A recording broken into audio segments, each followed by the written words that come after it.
নমস্কার বন্ধুরা, welcome to শখের রান্নাঘর। শখের রান্নাঘরে তোমাদের সকলকে স্বাগত জানাই।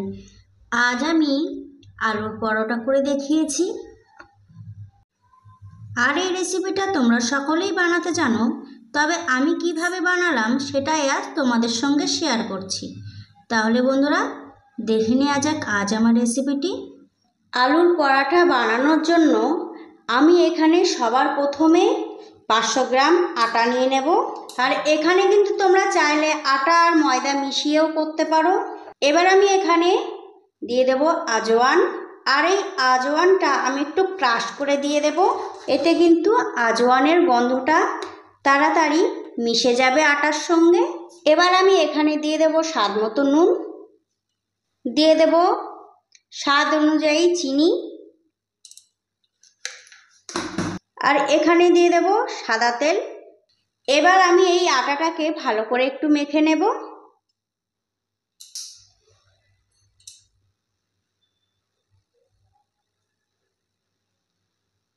আমি কিন্তু সব কিছু ভালো করে মিশিয়ে নিয়েছি।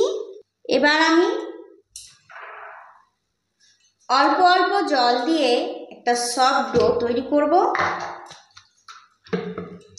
একেবারে কিন্তু বেশি জল দেবে না, অল্প অল্প জল দিয়েই ডোটা মাখতে হবে। তো আটাটা কিন্তু আমার মাখা হয়ে গেছে। এবার আমি একটা ভেজা কাপড় দিয়ে আটাটাকে ঢেকে রেখে দেব।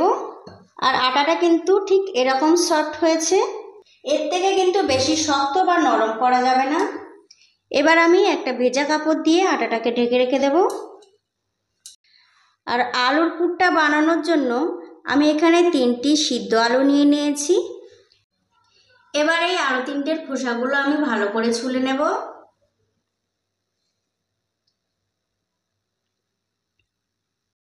তোমরা কিন্তু চাইলে আলুর খোসাটা ছুলেও সিদ্ধ করে নিতে পারো। তো আলু 3টের কিন্তু খোসাটা আমার ছাড়ানো হয়ে গেছে। এবার আমি একটা মিক্সিং বোল নিয়ে নেব। এবারে এই আলু 3টেকে আমি একটা কাঁটা চামচের সাহায্যে আমি ভালো করে ভেঙে নেব।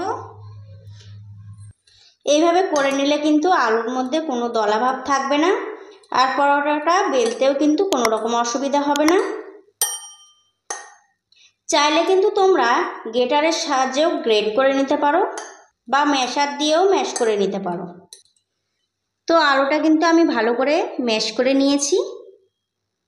এবারে এই আলুর মধ্যে 2 রকমের গোটা মশলা আমি ড্রাই রোস্ট করে নেব। সেই জন্য আমি 1 চা চামচ গোটা ধনে নিয়ে নিয়েছি, আর নিয়ে নিয়েছি 1 চা চামচ গোটা জিরে। এবারে জিরে আর ধনেটাকে আমি একটু ড্রাই রোস্ট করে নেব। মশলা থেকে যখন ধোয়া উঠবে তখন কিন্তু গ্যাসের ফ্লেমটা অফ করে দিতে হবে। এবার ড্রাই রোস্ট করা মশলাটা কিন্তু আমি একটা হামানদিস্তার মধ্যে নিয়ে নেব। চাইলে কিন্তু তোমরা মিক্সির জারেও মশলাটাকে গুঁড়ো করে নিতে পারো। সেক্ষেত্রে কিন্তু মশলাটাকে একটু ঠান্ডা করে নিতে হবে, তারপরেই কিন্তু মিক্সির জারে গুঁড়ো করে নিতে হবে। খুব বেশি কিন্তু গুঁড়ো করে নেওয়ার দরকার নেই, এরকম একটু গুঁড়ো করে নিলেই হবে। আলুর মধ্যে আমি দিয়ে দেব একটা বড় সাইজের পেঁয়াজ কুচি, একটা কাঁচা লঙ্কা কুচি,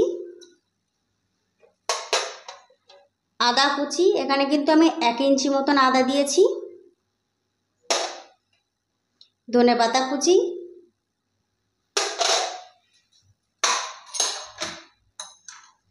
এখানে ড্রাই রোস্ট করা মশলাটা দিয়ে দেব। এখানে কিন্তু আমি 2 চা চামচ দিয়ে দেব স্বাদ অনুযায়ী নুন, দিয়ে দেব 1/2 চামচ বিট নুন বা কালো নুন, আর আমি এখানে দিয়ে দেব বাটার। আর বাটারটা দেওয়ার কারণে কিন্তু হাতে লেগেও যাবে না, আর পুরটা কিন্তু খুব সুন্দর হবে। অনেক সময় আলুর পরোটাটা ফুলতে চায় না, সেই ক্ষেত্রে কিন্তু এই বাটারটা দিলে ভালো করে ফুলবে। এবার আমি সব উপকরণগুলো একটু ভালো করে হাতের সাহায্যে মেখে নেব। আর এখানে কিন্তু তোমরা একটু চাইলে চাট মশলাও ব্যবহার করতে পারো। তো আমি এখানে 1/2 চা চামচ চাট মশলা একটু ব্যবহার করছি। এটা অপশনাল, তোমরা চাইলে দিতেও পারো আবার নাও দিতে পারো। এবার এই মশলাটাও আমি একটু ভালো করে মেখে নেব। তো আলুটা কিন্তু আমি ভালো করে মেখে নিয়েছি। এবার আমি আলুটাকে একটু সাইড করে রাখবো। তো সবার প্রথমে আমি লেচি কেটে নিচ্ছি। আর আলুর পরোটার লেচিগুলো কিন্তু একটু বড় হবে। প্রথমে এরকম লেচিটা একটুখানি করে নিতে হবে। আমি প্রথমে একটা খিলি বানিয়ে নেব।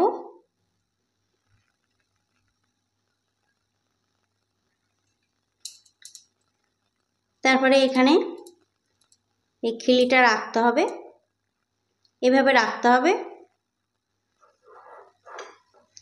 এবার আমি এর মধ্যে দিয়ে দেব আলুর পুর। দেওয়ার পরে মুখটা এরকম ঘুরিয়ে মুখটাকে এরকম সিল করে দিতে হবে। একটা আলুর পুর কিন্তু ভরা হয়ে গেছে। একটা লেচিতে কিন্তু আমি আলুর পুর ভরে ফেললাম। আর একটা লেচি আমি তোমাদেরকে দেখিয়ে দিচ্ছি। প্রথমে লেচিটার কর্নারগুলো একটু পাতলা করে নিতে হবে। মাঝখানটা কিন্তু পাতলা করলে চলবে না, মাঝখানটা কিন্তু ভারী থাকবে। কর্নারগুলো কিন্তু পাতলা করে নিতে হবে। তারপরে এভাবে বসাতে হবে। প্রথমে এরকম করবে, তারপরে লেচিটাকে বসাতে হবে। তারপরে এর মধ্যে দিয়ে দেব আলুর পুর। আলুর পুরটা দেওয়ার পরে আলুটাকে এইভাবে একটু প্রেস করে আটাটাকে উপর দিকে নিয়ে আসতে হবে। তারপরে এরকম মাথাটা একটু মুড়িয়ে দিতে হবে। মুড়িয়ে দেওয়ার পরে এটা সিল করে দিতে হবে। আর একটা বানিয়ে ফেললাম। এইভাবে আমি প্রত্যেকটা লেচি বানিয়ে নেব। তো এখানে কিন্তু 5টি লেচি আমি করে নিয়েছি। এবার আমি লেচিগুলো বেলে নেব। তো লেচিটা বেলার জন্য আমি এরকম একটু আটা ছড়িয়ে নেব।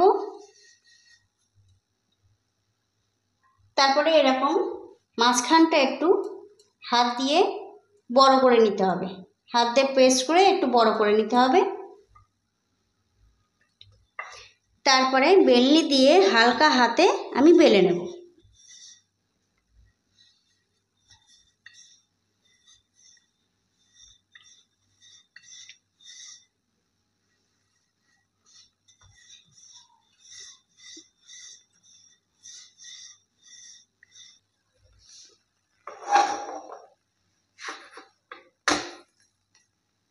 আর ছাকার সময় কিন্তু আমি একটু চাপ দিয়ে দিয়ে চেপে চেপে ছেঁকে নেব। আর যখন এরকম একটু কালার আসবে তখন আমি একটু তেল দিয়ে দেব। তোমরা কিন্তু চাইলে এখানে ঘিও ব্যবহার করতে পারো।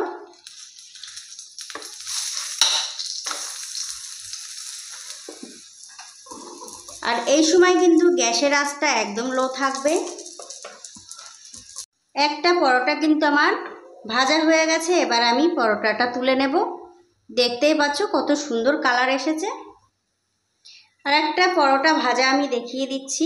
প্রথমে শুকনো তাওয়াতে একটু ভেজে নিতে হবে। কালার আসা পর্যন্ত আমি ভেজে নেব। আর একটু এইভাবে কিন্তু একটু চেপে চেপে ভেজে নিতে হবে, তাহলে কিন্তু পরোটাটা ফুলবে। এবার আমি তেল দিয়ে পরোটাটা ভালো করে ছেঁকে নেব।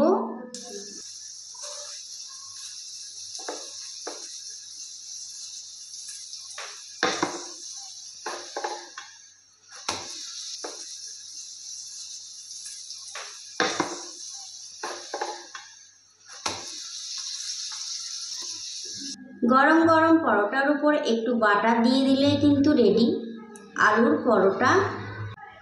এবার একটা পরোটা আমি তোমাদেরকে ছিঁড়ে দেখাচ্ছি। তোমরা দেখো পরোটার আলুগুলো কত সুন্দর করে বেলা হয়েছে। আর আলুগুলো কিন্তু চারিদিকে ছড়িয়ে আছে। তো বন্ধুরা, রেসিপিটা তোমাদের কেমন লেগেছে অবশ্যই কিন্তু আমাকে কমেন্ট করে জানাবে। আর যদি ভালো লেগে থাকে তাহলে একটা লাইক করে দেবে। আর যে সকল বন্ধুরা আমার চ্যানেলে নতুন আছো তাদের কাছে আমার একটাই অনুরোধ, আমার চ্যানেলটিকে সাবস্ক্রাইব করে পাশে থাকা বেল আইকনটিতে ক্লিক করে রাখবে। এতে আমি যখনই ভিডিও ছাড়বো সবার আগে পৌঁছে যাবে তোমার কাছে। তাহলে আজকের মতন এই পর্যন্ত। দেখা হচ্ছে অন্য কোনো রেসিপি নিয়ে। সবাই ভালো থাকবে, সুস্থ থাকবে। নমস্কার।